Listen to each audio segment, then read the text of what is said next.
Ministri i jashtëm i Greqisë Niko Kocias do të vizitojë Tiranën në fillim të muajit qershor, teksa pritet i paraqesë qeverisë shqiptare një paketë propozimesh për të zgjidhur të gjitha mosmarrëveshjet aktuale midis dy vendeve. Ky propozim vjen në 20 vjetorin e firmosjes së Paktit të Miqësisë dhe Bashkëpunimit në vitin 1996. Sipas mediave, çështja kryesore që do të diskutojë kreu i diplomacisë helene në Tiranë do të jetë pikërisht përfundimi i një marrëveshjeje delimitacioni për çështjen e detit.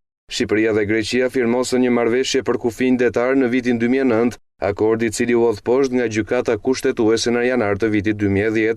Një tjetër çështje e rëndësishme që do të zërë pjesën e saj në tryezën e dialogut do të jetë mbledhja e shtrave të afro 11.000 ushtarëve grek, të cilët u vranë në luftën italo-greke përgjatë viteve 1940-1941. Kocias pritet të thotë fjalën e tij edhe për të drejtat e minoritetit grek në Shqipëri. Sipas mediave helene, këtij minoriteti janë shkelur të drejtat fetare dhe politike, pavarësisht presioneve të vazhdueshme që ka ushtruar Athina zyrtare. Pala greke do të kërkojë një zgjidhje të pastër për çështjet bilaterale, në mënyrë që integrimi i mëtejshëm i Shqipërisë në Bashkimin Evropian të mos shoqërohet me problematika të lëna pezull.